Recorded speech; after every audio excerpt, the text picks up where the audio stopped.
professors will make their way up here in just one moment, but let me do a few things by way of both introduction and instruction for a very, very special day here at Truett-McConnell. This is our second annual Genesis Lecture Series.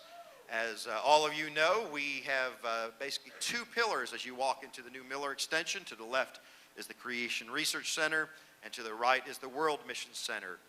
The phrase above it is from the very first verse to the very last tribe. And when you receive an education here at Truett-McConnell, the difference in the education is not merely found in a chapel service that you have. It's not merely found in a Christian studies class that you will take. Indeed, it's not even just found in the Great Commission Minor that each of you now take as you come into Truett-McConnell. It is found in each and every class. The content for any of our 6 divisions are different than the content that you would find at a secular university. The education that you receive at Truett-McConnell is biblical and broader than you can find anywhere else, because in so many departments, in so many schools across this nation, they either refuse to or neglect to discuss topics from a worldview otherwise than their own, which is usually a secular and naturalistic way.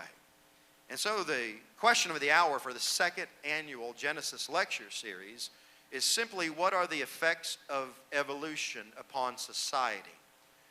Really, the question of the hour is, so what? What's the difference when you walk into Dr. Haynes' class in psychology, Dr. Bowen's classes in biology, Dr. Wise's classes in science? So what? What's the difference is your hometown friend heads off to a secular university and they take the same class as you do. There's a second question, though, and the so what is, what does it matter when you're done? And those hours are completed and you walk across stage and you get on with life. Does your life change? Is it changed in a way not only of passions but of purpose and of mind by the education you receive and the fellowship you receive here at Truett-McConnell? That's part of the purpose of the Genesis Lecture Series, is to answer in a very brief, probably all too brief fashion, so what? And I get the honor of leading the greatest faculty of any college or university in the nation. Blessed with faculty who have been here for many years, and blessed with faculty who have joined us just in the last few years. Today you'll hear from 3 of them. To my right in the front, the first one you will hear from is Dr. Bob Bowen, who has been with us now for nearly a year. You can go, of course, on our website and see much of his credentials. He received his doctorate from the University of North Carolina, Charlotte. Grew up in Minnesota, of all places. Do you miss the snow, by the way, at all, or not? Did you? Occasionally, he went to a different foreign country for his master's degree. That's Northern Michigan University, as he went there, and now he's with us. And we are absolutely blessed to have him teaching as our assistant professor of biology. His wife, Julia, of course, our director of health services, is also along with him today, and an incredible blessing to us as well. Secondly, you'll hear from Dr. Kurt Wise. Dr. Wise received his education at Chicago and then finished up his doctorate under Stephen J. Gould at Harvard University, and of course leads not only our science and math division, but also leads our Creation Research Center. And then after these 2 Neanderthalic men talk, we'll get to see the best of all, Dr. Holly Haynes. She did all 3 of her degrees at Harvard University, finishing up her doctorate there, and she will put a discussion on this, not only what are the hard sciences and its effects, but in all categories of sciences, what may be the effect of evolution upon society. Now, in instruction mode, each of you have a 3x5 card that is on your seat. That is so we can open up to questions at the end. Now, you realize that we can't take all questions. And I assume you realize that our professors who will be on this panel here will give you the beginning of an answer, not simply an answer. That is, it cannot be discussed in brevity here. The intent of all of today's discussion is simply to bless you and to allow you to think in a Christian manner not merely as so many Christians who compartmentalize their faith. And they have faith on Sundays, and you love to worship, but to answer the so what of Monday through Saturday, of family, of sciences, of the world, and how what you learn in biology, psychology, and other sciences impact how you will live your life. And so, Truett-McConnell, if you'll do me the favor, welcome our three professors as they come today.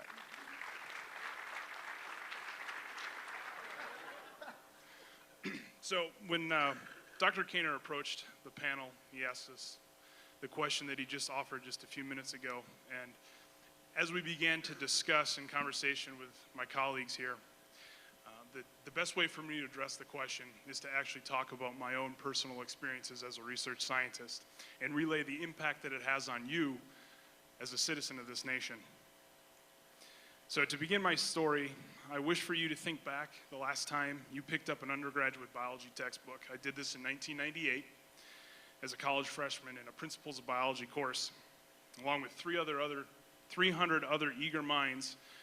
Our indoctrination into the evolutionary clique began. We were inundated with the paradigm, evolution is the unifying theme of biology. Without evolution, it would seem our understanding of all biological phenomenons would fall painfully short. As an agnostic at the time, it was a fine idea. I just didn't care. It didn't immediately affect me, and thus I accepted to understand biology as I had just put on my evolutionary lenses. What should have bothered me, but unfortunately did not, was the lack of discourse of all other alternatives. When discussion did arise, it resulted in pointless banter and typically name-calling. So fast forwarding, after my undergraduate training, I eventually made my way into a research laboratory. And this is the place where the training wheels come off and your knowledge is applied. And I completed a 6-year stint as a researcher in experimental biology labs across various institutions. Each was ripe with a unifying theme philosophy. Evolution would rear its head, and I was expected to hang my hat on the paradigm. There was still no other option, no other alternative. Eventually, during the middle of my research stint, two things changed, and herein lay a fundamental problem. First, I was older now, and I was a bit more cranky, which translated into a willingness to deal with the banter and to get to the real roots of the long-oppressed conversation. I was willing to question evolution's godlike reign atop the altar of science. Second, I was spending all of my time in research evaluating physiological functions on a present time scale. In other words, I was interested in how the system was working right then and there. I could care less how the system came into being, how it became established in its present form. Yet, grant and manuscript reviewers had given the unifying theme preordained powers of magnificent proportion, and to suffice their appetites for all things evolution, I was always required to look through the lens of evolution and stitch together a story that could not be found in my data, a story that just did not matter. The effects of adding millions of years in ancestral lineage and common ancestors and links from past hopelessly fouled the real story. The story that ought to be told was pushed aside in favor of the evolutionary story. I was forced to provide credit where credit was not due, and it was required even if I dare to have persistence and security as a scientist. Literally, I was throwing the scientific money machine a bone to chew just for the opportunity to dabble my hands in the scientific funding cookie jar. So as one can guess, my will to fight back was hung on the horns of integrity. What would happen if I stuck to my convictions and followed the paradigm that states a system's real or perceived biological history is irrelevant to the understanding of its current functional capacity? What would happen when the correct and natural interpretation of data under the guise of this paradigm fell short of the preordained expectations of the evolutionary worldview? In my personal case, the answers to these questions came while working on a taxpayer-funded grant from the National Institutes of Health, a grant paid for by you as a taxpayer. I began work on the project. I collected the data, provided the results, and rightly interpreted the data under a modern timescale paradigm without reference to the system's origins. The result did not fit the expectations, and immediately I was chastised as a laboratory lunatic lacking the ability to perform my duties. I was sent back to the laboratory bench to repeat the process in hopes that I would improve my skills and results that were expected would soon follow. Reluctantly, I did repeat the process. This only made matters worse. The experimental repeat ended with nearly identical results. This time I was attacked with such ferocity that I required dismissal to another laboratory on campus, and unfortunately the root of the real issue was never addressed. Evolution rang again supreme. The total price tag for the taxpayers for this disaster of experimental interpretation totaled $300,000 in supplies and salaries in just a 15-month period. In other words, the rigid expectations of applying a faulty worldview to our biomedical research programs is costing this country dollar after dollar in wasted research time alone. Not to mention the illogical application of results to medical treatments and policies. It also cost me my career as a scientist. However, as I close my time today, and I'm going to pass the stage on to my colleagues, I would like to state, even though my experiences led to a path different than my expectations, I ended here at TMC. With a clear mind, I now see that God's hand was evident and his promise found in Romans 8:28, and we know that God causes all things to work together for good to those who love God and to those who are called according to his purpose was ever true. I was wrapped in adversity, but I ended with an unexpected promotion to my career.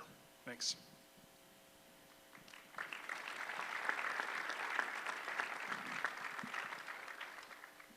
For over 30 years, polls in this country have indicated that about 40% of Americans are creationists. Not so in science. For over a century, evolution has been the reigning paradigm. It's accepted nearly universally as the way things came to be, just as Dr. Bowen was saying. Well over 99% of scientists are evolutionists. So quite unlike the average person on the street in that regard. As is true of any ruling paradigm, the modus operandi that they follow, other ideas are not tolerated. You've already heard that. Some data is ignored. Certain research is never pursued. And all data is interpreted in that light.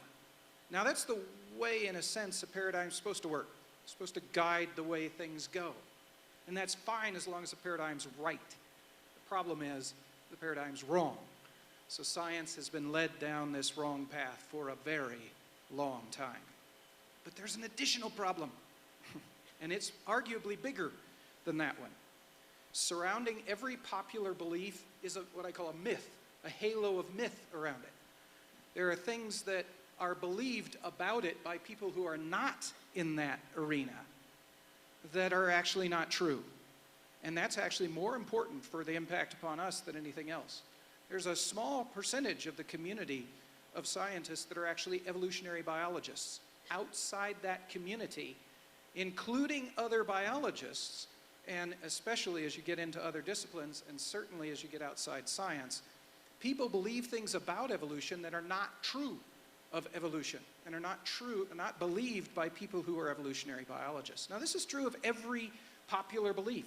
Outside of outside of Christianity, most people outside of Christianity do not believe the correct things about Christianity. They have wrong ideas about Christianity. People outside evolutionary biology have wrong ideas about evolution. Many times those ideas are without foundation, they're unjustified by science, and often they're even counter to the science. But that doesn't matter because they're still believed. Darwin, for example, argued that most evolutionary change occurs because of natural selection. Notice I said most evolutionary. He never argued that it all was. He didn't. And yet, people outside of the evolutionary biology community believe that everything we see about us is due to natural selection having, over the course of very long periods of time, made an organism, adapted an organism to its environment. That adaptation is the way everything came to be. That's the universal understanding.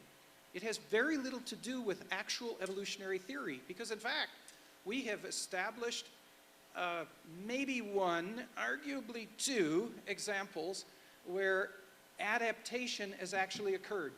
We haven't even established that adaptation is true, let alone that it's caused by natural selection. We have very few actual examples of natural selection causing permanent change or resulting in permanent change. This is in the evolutionary biology literature, but you'd never know that outside of that community. Everyone seems to believe that everything is adapted. Now that mindset, what's the problem with that mindset? The mindset has the following implications. Since it took a long time for something to happen, that automatically makes it good, right? I mean, if we've been doing something a certain way for a long time, that's the right way to do it. That's how churches work. So, I mean, sorry. And so there's this implicit feel that if something's been working on it, if it's been happening for millions of years, that makes it good. Plus, if it's true that it's adapting to the environment, becoming more fit to the environment, then that's obviously good. It must be good the way it is. So there's a sense in which, if something is the way it is, that it's that way because it's a good thing, and it ought to be. In addition, there is this, again, outside the evolutionary biology community, not true within evolutionary biology, that evolution results in an improvement. I mean, if you hear the word evolution, let's say Volkswagen has an ad on cars. This is the evolution of the car. Do you think there's going to be an illustration of Volkswagen's obviously at the end of the process as the best car? Okay, you don't think, nobody ever thinks of evolution as going downhill. Yet evolutionary theory never predicts the direction of change. It's thought to be as often bad as good. It doesn't determine goodness or rightness or fitness or betterness or anything. That's as far as evolutionary biology is concerned.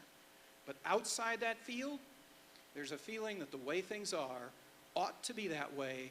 It's good, and things have been advancing. And the way things are is the way they ought to be. And that's the best they can be. That myth, that evolutionary myth, pervades everything outside of evolutionary biology.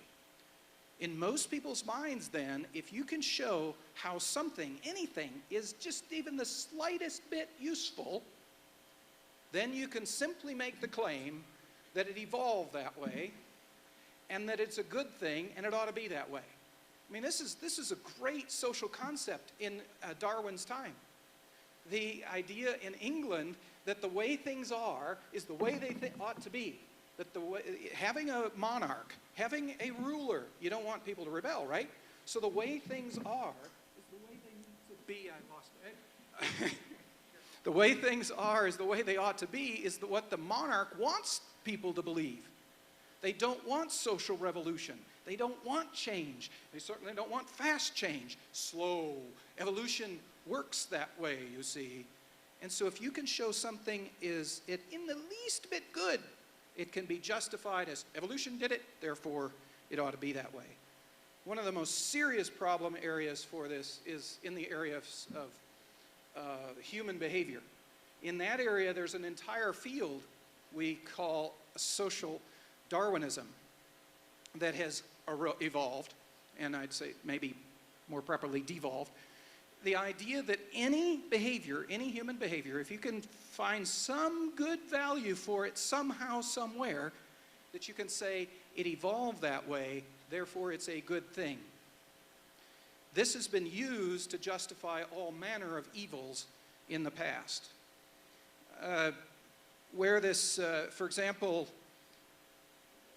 and in the area of social change, Karl Marx argued that revolution was a good thing, and he justified it with what's called social Darwinism. He found an argument for it being good to society, even though that was counter to Darwin's claim that social change would be bad. Nonetheless, he made the argument that it could be defended from evolution. And many people have justified horrible behavior, like the activities of the Third Reich, have been justified by social Darwinism. They claim it's justified by evolution. It's not. It's the myth of evolution. It's this social Darwinism concept which has been the justification. Even though some of these claims, like that of Darwin versus Marx, come to opposite conclusions and justify the same conclusion from supposedly the same process, nonetheless, it's often accepted by people as a valid justification. And it isn't. My professor, Stephen Jay Gould, who was an evolutionary biologist, that was his field, hated this field of social Darwinism. Sociobiology is another term for it. He absolutely despised it. He called these arguments, these evolutionary arguments, just so stories. You know the just so stories. You read this story about how the cheetah got its spots, how the leopard got its stripes, how the rhino got it. It's some silly little story that no one believes, and at the end it says, and that's just so. That's a just so story. Steve Gould argued that every social Darwinism argument is a just so story. Nobody ever went and found the scientific evidence to indicate that it's true, and in fact, opposite conclusions can be justified by social Darwinism, and everybody seems to be fine with it. There are no rules in this ridiculous field of sociobiology, but it's part of that myth of evolution surrounding evolutionary biology. As bad as evolution is in moving science off its track, there's an even greater problem of the myth of evolution affecting most everything you and I encounter. All right, I'm going to pick up with social Darwinism and kind of connect the two in terms of what has happened disciplinarily in biology and its extensions to psychology, speaking to evolutionary psychology, which is becoming a dominant field. I want to read you a quote from Charles Darwin, because a lot of times we do speak about the fact that social Darwinism is not accepted today. There's a push to move it away from the sciences and the justification. But this is an interesting quote that he said: "I could show fight on natural selection having done and doing more for the progress of civilization than you seem inclined to admit. Remember what risk the nations of Europe ran, not so many centuries ago, of being overwhelmed by the Turks, and how ridiculous such an idea it now is. The more civilized so-called Caucasian races have beaten the Turkish hollow in the struggle for existence. Looking to the world at no very distant rate, what an endless number of lower races will have been eliminated by the higher civilized races throughout the world." Now, mind you, at the time that Darwin was writing this, there was an abolitionist movement going on in England. You had this spurred actually the colonization or imperialist movement historically. There was basic, sustained racism throughout the society, and people were waiting for something that they could take and they could pull and they could prove that there was differentiation between the races, and even so that we could have some sort of scientific evidence. We have something to base it on. And so when we were the social Darwinism was actually pulled out of statements like that people could latch onto. No, it's not the base of evolution, but basically what happened is that if we could find something that we could attach to that could justify what we were doing, we would do it. And unfortunately, that's what led to the eugenics movements in both Europe and also in the United States. It led to justification for Jim Crow right here in the Southeast. And then, of course, we have the big movement as well in terms of Hitler. And the use of that, even though he never really mentions evolution specifically, his ideology behind it is taken from this notion of social Darwinism. I want to tell you that social Darwinism was actually credited to Herbert Spencer, and he was working at the same time. He talked about the ideology 8 years before The Origin of the Species was actually published. But what happened was Spencer then went and he revised some of his theory based on his interpretation, his loose interpretations there of that. But I want you to think about that, because basically what we've done in the social sciences is that we've pushed social Darwinism away. Richard Hofstadter, historian, kind of was the last say on social Darwinism, and nobody wants to be identified with it, and no one wants to say that it's what they are doing. So I wanted to talk to you a little bit about evolutionary psychology.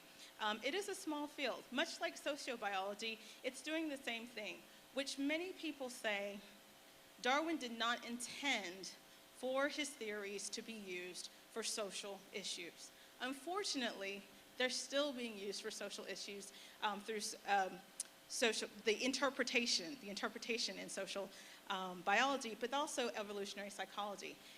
Evolutionary psychology is very reductionist in terms of its understanding of evolution. There are two purposes for you. Your purpose is to survive and to reproduce. Everything then is placed within a worldview of survival and reproduction. So there are a couple of things. Parental investment theory for one. Parental investment theory suggests that men do their job in one way only, as fathers, and that is in fathering an offspring. To actually spend time with a child is something that a mother does, okay? She spends 9 months, she has more investment, because really, you want to be the fit, you want to survive, and it's a loose interpretation of survival of the fittest, but essentially, you want to make sure that you have the best opportunities possible. So that means that you don't have to, the act of fathering is the most important thing, not the actual act of raising a child. Unfortunately, these are the ways that people are going about interpreting human behavior. Rather than saying, we need more fathers, we need people to parent, we need them to demonstrate and to show young men what to do, it's, oh, they've done their job, we'll leave it up to someone else. And that is detrimental to the values that we place in society. The other thing is that, and evolutionary psychology is heavily criticized for, is taking the meaning out of life. It's in direct opposition to our understanding of our purpose. Jeremiah 29:11 says, I know the plans that I have for you. And ideally, in evolutionary psychology would say, yes, we know the plans too. There are no plans. We'll throw everything out of the window. You are here solely to do two things, to survive and to reproduce. And beyond that, there is nothing else. There is no other meaning in life. What has happened as a result of that is an undermining of Christian values and religious values in general overall, a direct attack on anyone who is of faith, particularly the Christian faith and origin. The idea that you would have a Savior who cares about you, a God that would plan your life and have plans for you. All of this is what they are undermining in a sense, to put forth an agenda that says we live, we die. Okay, our genes are the most important thing, and what we pass down are the most important thing, not anything else. And so when we look at the impact on society, and we looked at the impact on you, the one thing that I want to tell you is that what has happened in the field, and I think in the field of biology, is that evidence begins to be really important. This idea that if I can show you this, then it's really important. But predicting human behavior is very, very, very difficult. It is very, very difficult because really only 68% of the time, if it's a good study, is it actually going to happen, all right? And there are always outliers and things that will take place, so it's very, very difficult. Evolutionary biology has basically come in and said, psychology rather, has come in and said, we can absolutely predict human behavior. We know it's very basic. We know we can do this in a very big way. And forget about your God. Forget about what is going on. Forget about, in some ways, morality, the moral pieces and the components. Let's just look through this very, very, very basic lens in terms of understanding the world. So as a result, it leads to a very subtle nature that tells you that you are the most important person in the world. Your life and you are the most important pieces and most important components of this world. It's a very selfish proposition. So everything you do should be done for self. Everything you should do should be done for self-propagation, and that's all that's important. It's a very subtle message, but it's one that we see playing out when we look at your generation in particular, and actually my generation as well, the most me-centered generation. All right? And then it is all about you. It's all about your pleasure. It's all about what can be done for you. How different is this than the message that we have as Christians? The message in terms of a God who created us, right? A God who redeemed us, and a God who loved us. Therefore, our life does have meaning. Our life does have purpose. But know that this is a message that we're not hearing as much because of the very aggressive nature of evolutionary psychologists to kind of also take over the research that is done in psychology, the research that is published in psychology, and then the research that gets applied to basic laws, policy, so forth and so on. There is a suppression or a desired suppression of those who want to do things very, very differently. But I would like to begin with the questions to have, or at least to have a beginning question for the panel, probably for either Dr. Wise or Dr. Bowen at this point, that help you understand where we're walking for a creation research center that's not merely studying the origins and the Christian worldview, but how we impact really those around us, how we can bless those who do not even believe in a creationist standpoint. So here's the question I have for the panel. Dr. Bowen, if you're in a research lab today and you are studying and we are dreaming of curing some type of disease, some type of virus, say we are dreaming from a Christian point of view, how do you get rid of or change or however you want to speak of an HIV type of difficulty that we have? Would you be in your lab then studying that differently than an evolutionary biologist would be studying it under his microscope? And if so, how is that disease cured, adapted, changed, however you want to look at it, in order to rid this world of those powerful diseases such as HIV or cancer or whatever it may be?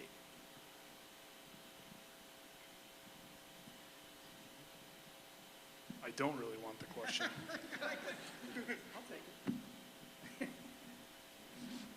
Well, I can address it to a certain degree. So as I had already mentioned, you collect data in a lab, and then the next step after you collect that data is to put some sort of interpretation to the data.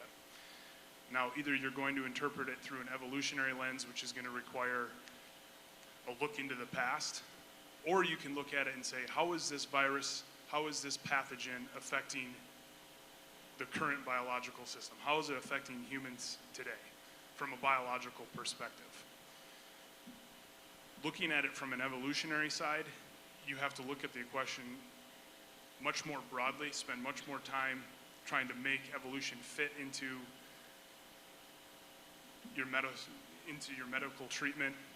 There's a field developing now called evolutionary medicine.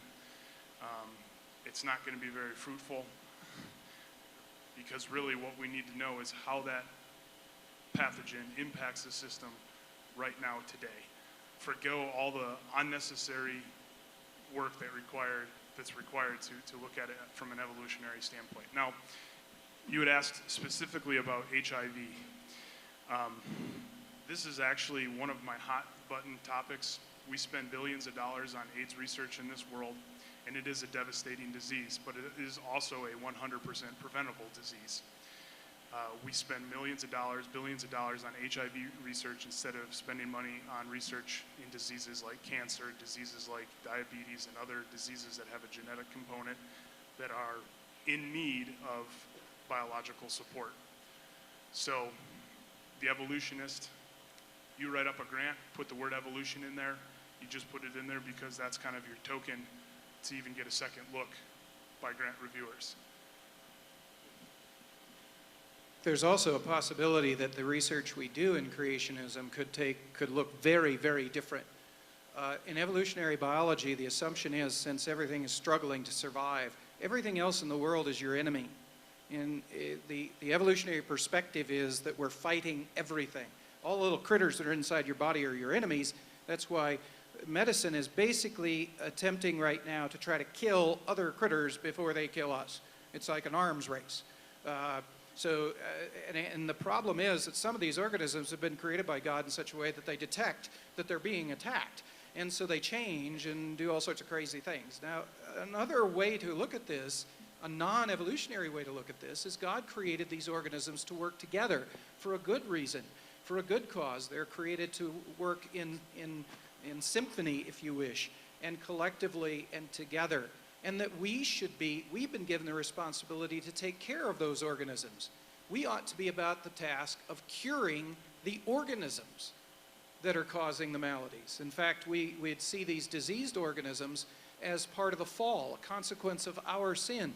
It's our responsibility to fix them. And guess what? If we fix them, we're fixed in the process. We don't have diseases as a consequence. So the creationist research would look at ways of curing the disease-causing organisms. Rather than trying to kill them, let's figure out how to cure them.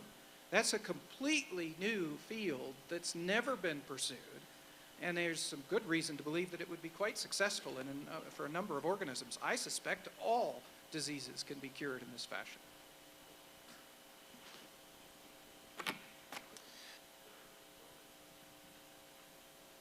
Is that thing on?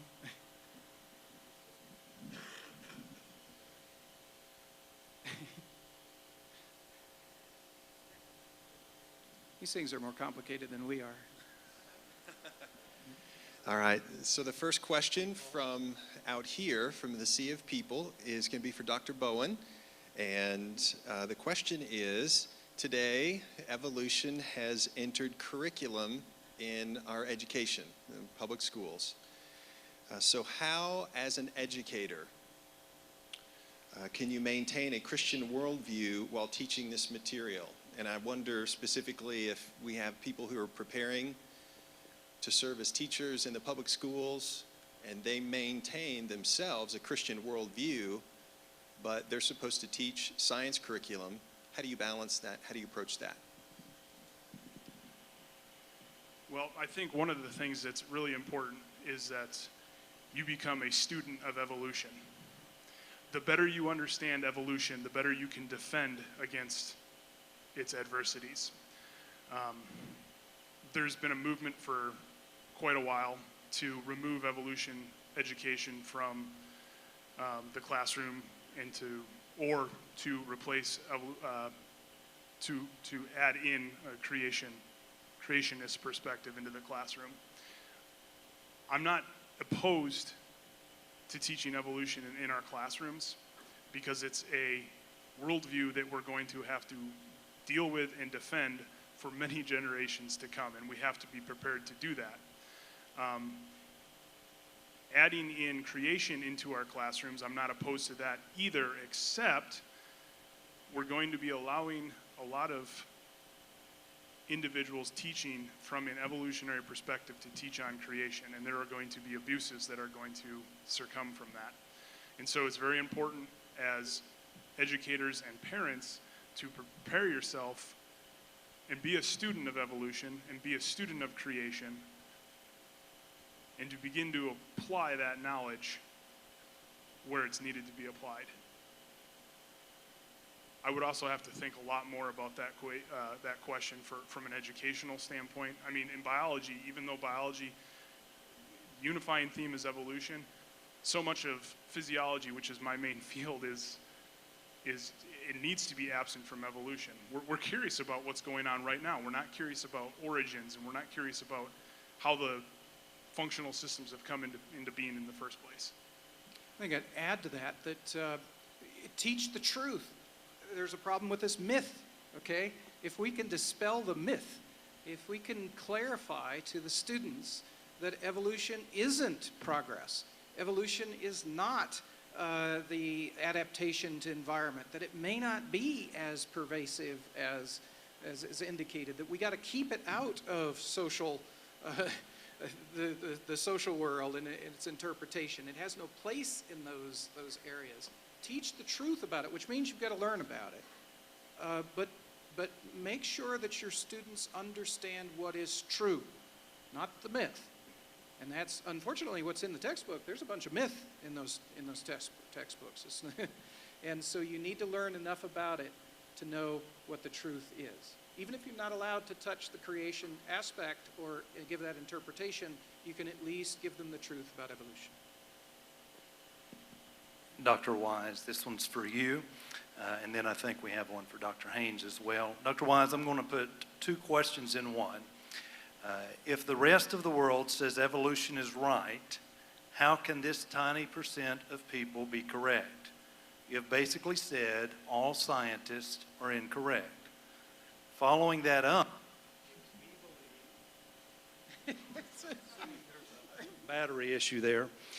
Following it up, if we believe in God and Jesus for our salvation, then does it really matter if we choose creationism or a God-performed intelligent design? You wanted to combine those questions? Oh, my word. Okay, first of all, I guess I'd address the loneliness issue. Jeremiah was told, God told Jeremiah, I got a job for you. I want you to give a message that no one's going to believe, everyone's going to hate, you're going to be thrown into jail, no one's going to, it's completely, the whole world's going to be against you. Nonetheless, I want you to give the truth. Noah was told, build an ark. Everyone's going to think you're crazy.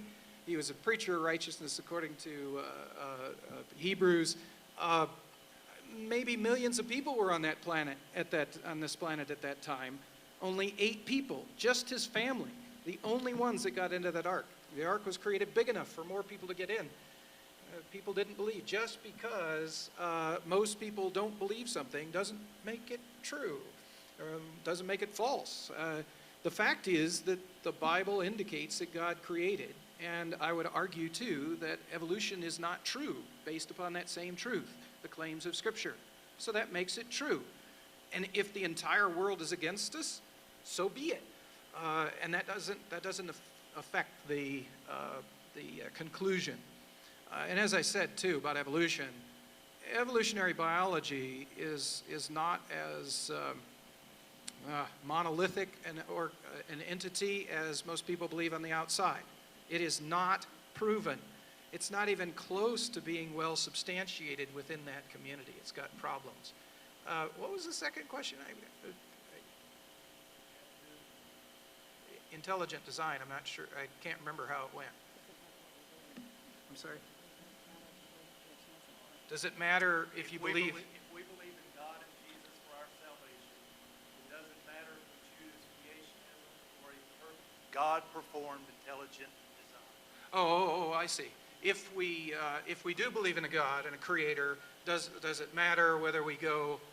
There's a spectrum of positions you can believe from just a God who created the universe pregnant with the ability to evolve itself, evolutionary creationism, to an idea that God intervenes every once in a while creating things, to an idea that God created everything poof 6,000 years ago. Does it really matter which one of those we take? And I would say absolutely yes, if the Bible matters to you. Because the Scripture makes it very clear that he created the way he created, when he created, and the truth of those claims in Genesis are foundational to theological truths throughout Scripture. That in fact God started his Bible with that account of creation. It's important. Everything is based upon it. And you could live a schizophrenic life, most people do, I guess, and believe that he created one way, but then the rest of the Bible is correct. And it's just that first part that's goofed up a little bit. But if you're going to be consistent, and I believe if you're going to properly utilize the Word of God and believe it in its entirety, you must embrace the idea that God created as he described in Genesis. Just a few thousand years ago, he created humans as humans, already fully developed with language, with, in fact, more intelligent than we. We've been decreasing in capabilities since the creation, not increasing. And likewise with all the organisms of this planet. The organisms are in worse shape now than they were when they are initially created. God created them in perfect harmony. They are not in harmony today. Dr. Haynes, could you comment on how evolution can impact society through government? Thinking, for example, about healthcare mandates that have an implication for birth control, abortion pills, things like that. How government policy can be influenced by evolution. Probably one of the ones that has been taught or discussed the most. You may not hear it, and certainly when we discuss the issue of abortion, we bring up a number of other issues. But one issue that has come into play in terms of the application of both evolutionary psychology and then also some what I would call modern social Darwinism, is the notion that so what if a population is aborted? It's for the best.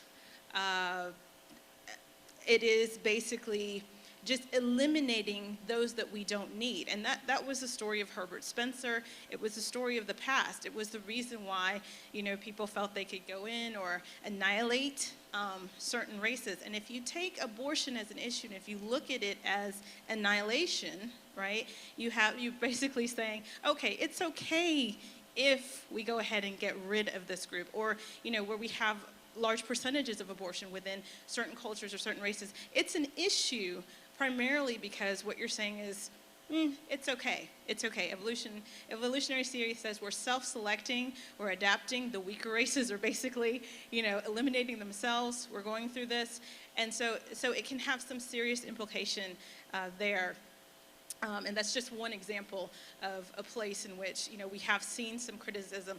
It's very, very silent. You don't hear this argument a lot. You don't hear about it. People aren't bringing this to the forefront because a lot of the people who are proponents or who may be against the idea of social Darwinism are very much for the idea of legalized abortion. So you're not going to hear that argument usually come out and people discuss that. But it's in many other areas when we come back and we're not looking through a biblical worldview, what you're going to get is, if this serves me, then it's okay. Okay, when we think about policy and we think about laws, if it serves me, then it's okay versus serving a greater purpose in life. If I could also hit on that question as well, we do have a huge debate before our country right now, and it comes in our healthcare system. And we have one side of the argument saying that everybody deserves healthcare, and I don't disagree with that. Everybody does deserve healthcare. However, that's not really the message that is being conveyed. In August, we're going to have a new look to our healthcare system, and what it's going to do is it's going to underserve our geriatric population. It's going to underserve our elderly population, the population that during the 60s, 70s, and 80s, an economy was built on their shoulders. And what that is, I personally believe, a response to is another issue that we have in our country, and that is our Social Security system. I think we should look at healthcare as a response to fixing our Social Security system. One of the ways that we can fix the Social Security system is remove from the population the number of people who are going to pull on Social Security, which is our elderly population who have pushed into Social Security for 40 plus years. The healthcare policies are going to begin to cause diseases like cancer and older age diseases to be a lot harder to treat. How do we get there? Well, if life isn't worth anything, then what does it matter? Well, it's not just that, but wouldn't it be better for the population? We'd all be better off if they were simply eliminated. It improves the fitness of the whole population to get rid of those babies we don't need. That we don't have enough resources to feed everybody, so we got to eliminate somebody. So we better eliminate the unfit. So the people that are no longer contributing to us. That's what's behind. That's why it's an evolutionary concept that brings us to abortion and eliminating the elderly and choosing to treat somebody that's 40 rather than somebody that's 70. One concluding question for all three of you, and being professors and asking your students to be concise, I'm going to ask you to be concise and give you 1 minute. The question we're concluding with before Dr. Cantor comes back is the question he began with. So what? These students are going to be walking back to class. They have relationships. They have Facebook. We have study. Everything we discussed today, so what? And in lieu of that, it honestly seems that evolution provides a much better environment for the pluralism of our society. And yet you're arguing for a creation worldview. How in the world does creation fit better in our everyday life and how we live when we might have different opinions of how to live, the ethics of life? So the basic question is, so what? How's this affect our lives? and the environment, the worldview in which we find our lives.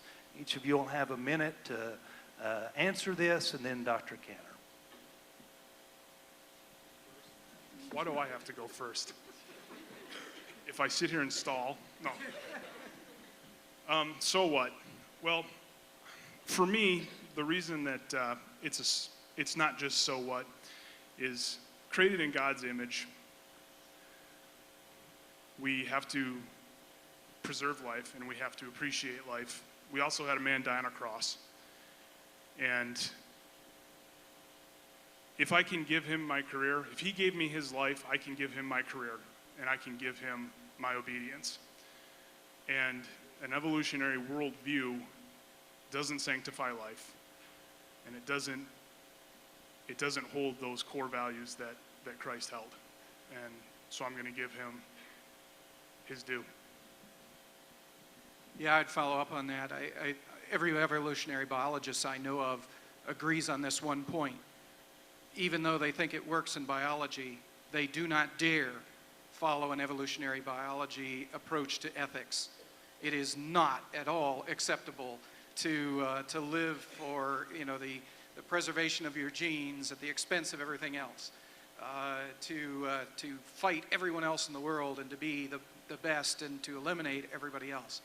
They know evolutionary biologists takes evolution and applies it in their own personal life to their ethic. They're horrified by it. That's an indication of how horrible the concept is. In contrast, we have a God who gave himself for us that we might be made the righteousness of God in him. That truth is compelling. That truth is a good reason to live by the ethic that Scripture advocates, rather than the ethic that would be implied by evolutionary theory. And I think, importantly, it applies directly to your lives, because we are Christians and we desire to live for the Lord, to please the Lord. Part of this discussion is also about what you do with this. Now that we've told you this is a dominant worldview, that the rest of the culture lives by this, that you should be the salt and light of the world, and that you essentially are going to your classrooms to understand your purpose, that you were created to praise him through your work, in your job or vocation, in your relationships. But knowing that God has a purpose and he has a plan for your life, he has ordained your life with a purpose, is very important. And that no matter what someone says, God knows the end and he knows what your purpose is. This is a very important message for you all who are struggling to find out what your vocations are and the call on your life. But this is something that you should hold to, because the world will give you several images of why you can just live any way that you want to. But do remember, God has a purpose, he has a plan, and he paid a radical sacrifice for your life.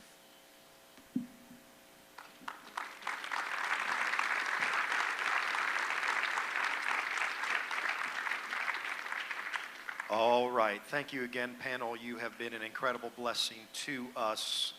Let me remind you, Truett-McConnell, that's what makes Christian education, regardless whether that is here or other good Christian universities across the nation, different, is that the education you get as you hear is not the subtraction of evolution, but the understanding of it so that you not affirm it, but to be able to defend your worldview, because ultimately the answer is so what? Can either be given from a creationist standpoint, or it can't be given at all, because there's no objective answer. So ultimately, the question that you have today of creation is not a question of how life begins.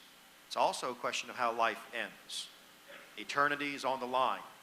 The way you see how God created it will be the way you determine how God ends your life and what he wants to do with it in the in-between.